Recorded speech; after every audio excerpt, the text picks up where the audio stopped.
Hello and welcome to my YouTube channel. Today I'm going to be giving you people gists of my entire relocation journey. I figured that the other video I did was a straight to the point video of how I moved from Nigeria to Canada, but this time around I'm going to give you people the gist of the struggle, the weights and everything involved in my relocation journey. So for so many years I wanted to leave Nigeria. I think right from 2020 I've been thinking about leaving Nigeria. However, we had like a pending application with US, so we're hoping it will pull through. We waited and waited and waited, and then in 2022 we just had to tell ourselves the truth that we can't keep waiting. We have to make a decision. This was after, like I said, something happened to me in July, and I just decided that I want to leave this country. I don't feel safe in this country. I don't feel like a citizen of my country, and I decided that I was going to be leaving Nigeria. Now, I started to research. I researched and researched and researched. I attended spaces. I watched YouTube videos. I was on Instagram. I was checking every information about relocating legally. The easiest route looked like the education route, or maybe through a worker's permit or something. And I wasn't particular about the country I wanted to go to. I was like, I can go to Australia. I was ready to go to, I know that I researched about Australia, Finland, Iceland, Germany, UK, US, Canada. It was a whole lot. I did a lot of research. Like I used to, after working, I would wake up, I would probably not sleep, I would not sleep. I would research and research. So after researching, I spoke to my husband and told him that, babe, I really need us to leave this country. And after explaining myself and convincing him, he was also convinced. So after our wide range of research, I convinced him to apply to a couple of schools in the UK. He did, and secured about 6 admissions in the UK. I applied to maybe 3-4 schools in the US, and I think I got admission in 3 or so. I can't remember, but I probably applied to more than 3, maybe more than 5, but I got like 3 admissions. Then Canada, I also got like 3-4 admissions in Canada. I also applied to Canada. For Australia, I don't think I applied. For UK, I got about 2 admissions. Now the thing is, we're targeting schools that wouldn't ask for application fees, because obviously we're not willing to spend money. Imagine applying to that many schools. We probably both applied to over 20-25 schools. Imagine applying to 25 schools and then you have to pay application fee for the 25. Where's that money? You're talking about maybe close to 2 million naira or more. So we targeted, I don't think I paid any application fee for any school. No, I did not pay. So we applied, we got our admission. So after getting our admission, the next thing was, how are you going to pay for your first deposit? We've done all the research. How are you going to pay for it? The first deposit was like, you hear £35. Yes, I even got admission in Germany. I got admission too in Germany. Those ones were asking for 9,000 euros. 9,000. Okay, so obviously I let that go. The one we were focused on was UK, because I was hoping that I would leave in like 3 or 4 months. I wanted to disappear from the country, especially because of the election that was upcoming, that was going to happen in 2023 in February. I wanted to leave the country because I kind of had a maybe bad feeling about the election and all of that. So it was time to pay first deposit, 3,500 euros. At the time it was like 3.5 million or 4 million naira. And the question was, where, even if we are able to pay this 3.5 or 4 million, where are we going to get the remaining money to pay for other things, like pay for our flights, pay for our visa application fees, pay for a lot of things, settling. We asked a lot of people. We tried to get loans, because if we were to sell what we had at the time to pay for the first fee, how are we going to afford the remaining fees? So we asked a lot of people. We tried to secure loans, and somehow there was no money. There was just no money. After doing all of this, my husband and I sat down and said, okay, it looks like this education route is not working. It looks like we're just trying and trying and trying, it's not working. Can we have 1, 2, 3 options that we are sure are low cost and are certain to work? This was sometime in November, still 2022. So we remember that my husband had already accredited his or evaluated his results in 2021 with Wes. So it was now my turn to evaluate my result. So in November, we decided that, okay, you have to go to your school, sort out every issue you have with your school, so that, because there are some things I was supposed to do I didn't do, so that my transcripts can be sent to Wes. Wes is World Education Services.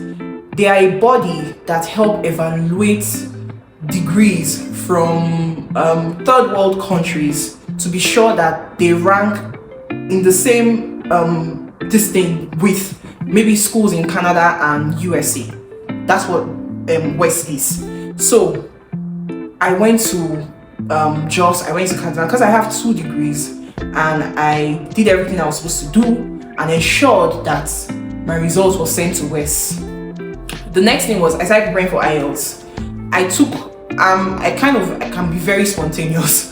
So I decided to use 2 weeks. I gave myself, most times I do better when I'm under pressure. So I gave myself, like, I wanted to write it in 2 weeks, and I started studying, just studying for IELTS. I had to write 2 IELTS. I wrote the academic IELTS and the general IELTS. The academic IELTS is for schools. There are certain schools you want to apply to, and they'll tell you that, oh, you need to take IELTS to see your level of education. For those who don't know IELTS means International English Testing System.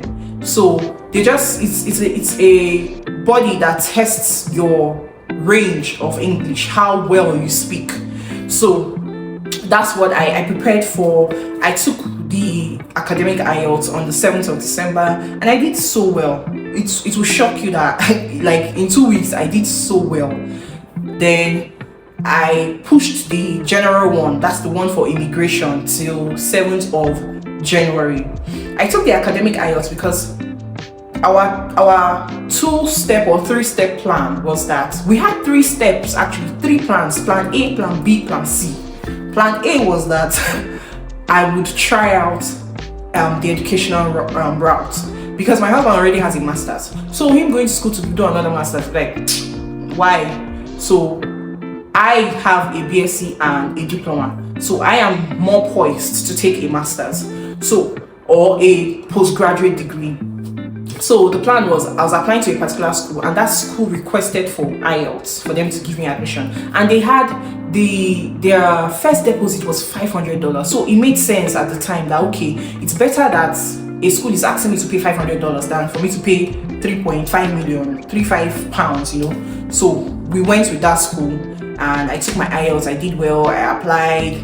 They gave me admission, I think in December. Meanwhile, my West was still, you know, they were sending my results and all of that. So by January, I think by the end of January, my West had been sent to the body. They had evaluated my result.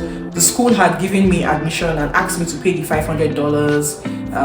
I had also taken general IELTS and was ready, you know, to apply for, our second plan was that we're going to try permanent residency in Canada. That was our plan B. So I was ready to apply. However, my husband was out of state, so he had not taken his English test. So I had to wait until he came back.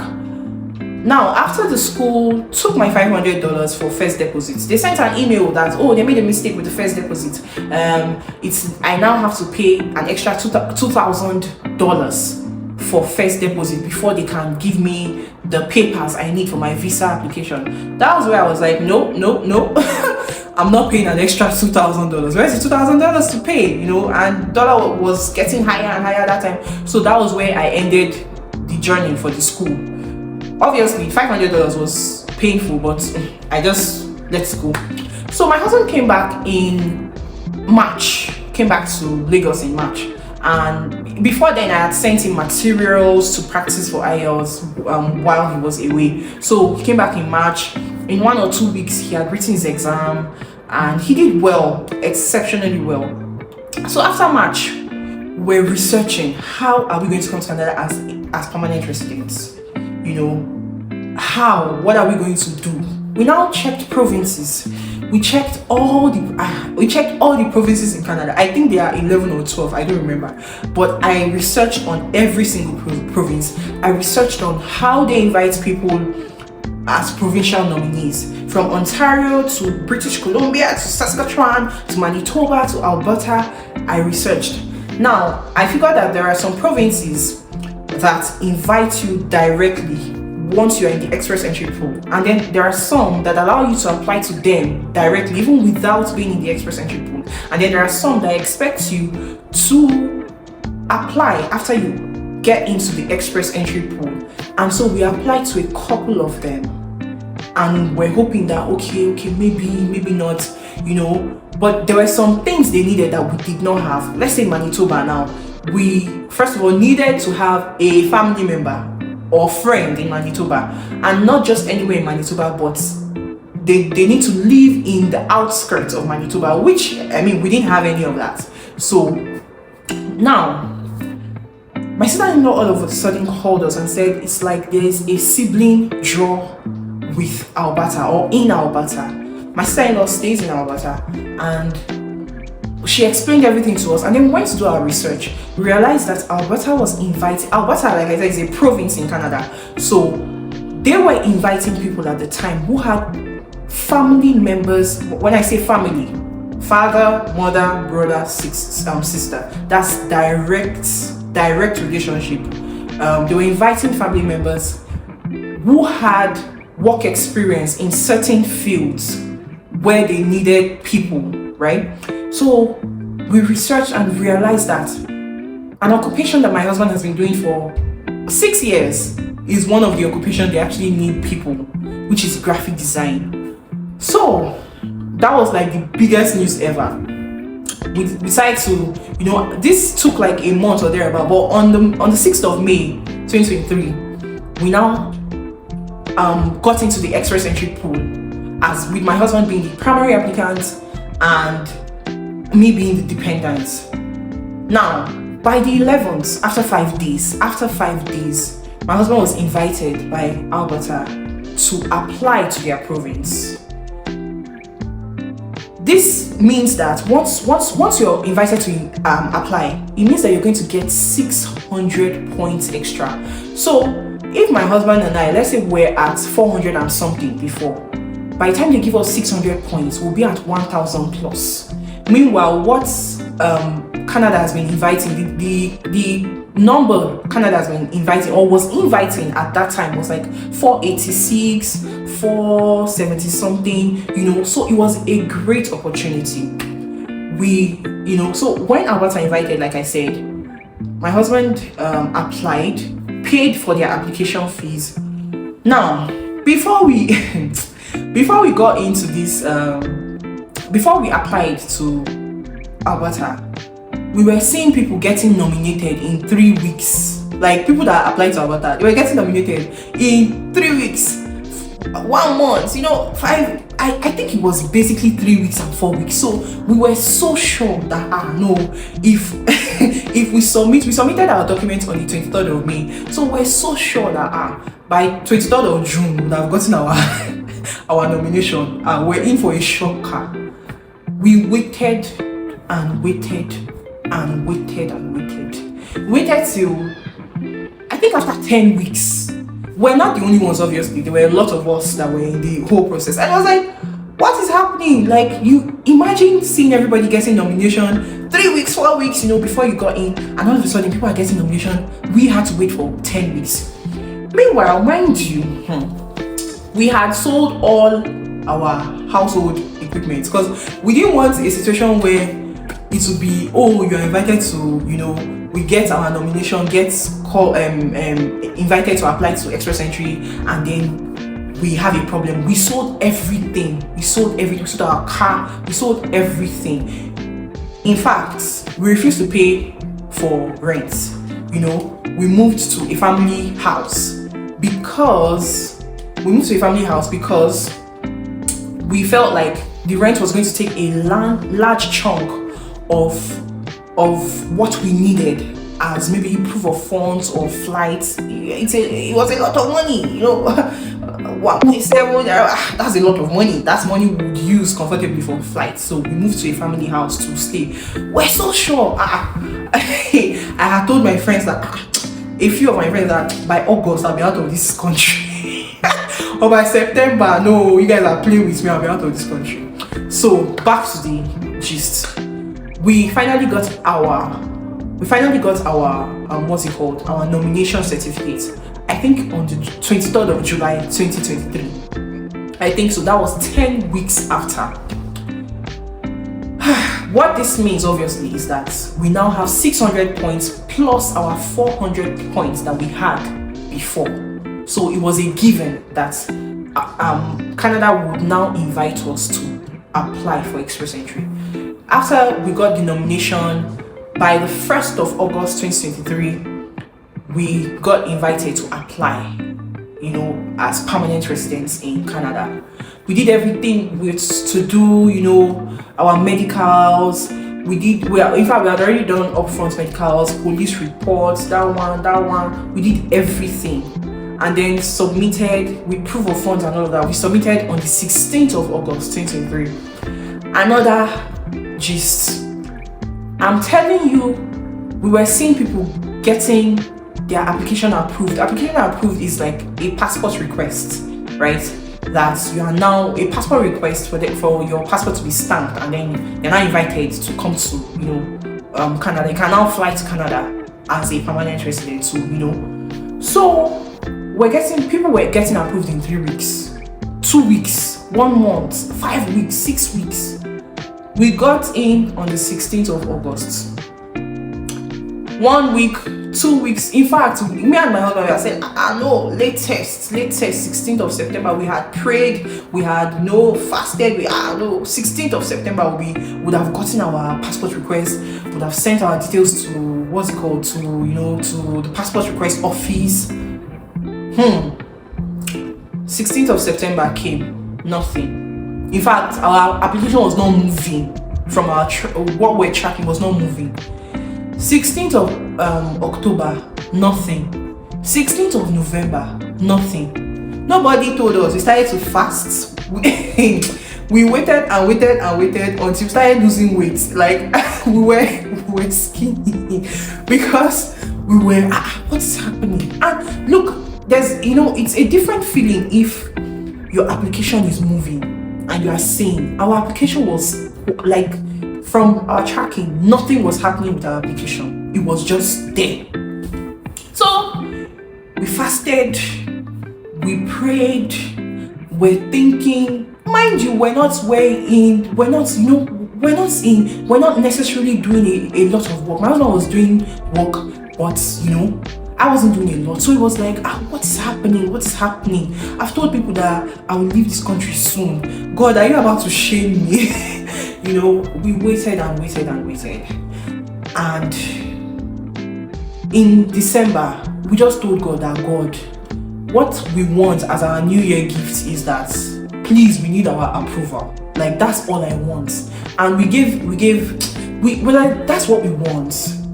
On the 2nd of January 2023, we finally got our passport request. And that was the happiest day of our lives. Like, after our wedding day, like, that's probably the happiest day of our lives. We're so happy that finally this dream that has been, that's been on for years has finally come to pass. We submitted our passport to where we're supposed to submit, and we booked our flight immediately. I think we got the passport request on the 2nd of January. By the 6th of January, we had booked flights, and we booked it with faith that because your passport request you can get your passport request, but it can take 6 weeks, it can take 8 weeks for it to come back. God forbid, we saw a situation where someone's passport got missing. after submitting. But we booked with faith that on the 24th of January we are leaving this country. We sent our passports in 2 weeks. I don't think it was up to 2 weeks. We got our passport back. And it was stamped. Our visa was approved. Within that time, we went to the market. We went to buy things for the cold. We didn't buy a lot because we didn't have time. We bought some food items, some things. We set our bags were ready. I went to make my hair so that I won't have to be stressing to make my hair or wear wigs immediately I come to Canada and all of that. And that happened. And on the 24th, we took our flights. Or on the 24th, let me tell you about that. On the 24th, by 11 a.m. we had left the house for a flight that was supposed to be 11:45 p.m. We had left the house because we didn't want to give anything. We didn't want to give anything to chance before we get there. Another story. Oh, you are late. Yeah. We got there. We sailed through. When it was time for them to check us in, it was like the devil was like, no, you're not leaving this country. We're like, we're leaving this country. So we stood at the check-in point for over 2 hours. We were one of the last persons that they checked in due to some confusion here and there. Like, God, we've paid for flights, we've done everything. This is not. I was praying, my son was praying, and we did everything, and finally we boarded the flight by like maybe 12 thereabouts, and the flight took off 12:15, and it was a 6-hour flight. We got to Frankfurt. There was a layover for 7 hours, and then we took another second leg of the flight for 9 hours to Calgary. And we've been here since the 25th of January, and it's been amazing. It's not been a bed of roses, but it's been we've had a good time. I'm going to detail out everything we've done, applications we've done, jobs we've gotten, and all of that in other videos. The last plan we had as per the JAPA plan was that we're going to upskill. So I was taking a software development course. My husband was upskilling in his area of expertise. And our plan was, if anything, education, God forbid, fails, permanent residency fails, the third plan would be that I would work on my software development skills and probably get a job, a visa sponsorship job and all of that. But we didn't get to do that since the permanent residency worked, and all. And so I hope you enjoyed. This is a long video. It's unedited. There's no cutting and joining. There's no whatever. It is me being me, gisting you people about my relocation story. So please let me know if you prefer this side of me, or you prefer the side of me that is all glammed up, trying to whatever you want. Please do like, subscribe, and share. Like I always say, it's your girl Timisope Adebayo. Thank you for watching. Bye.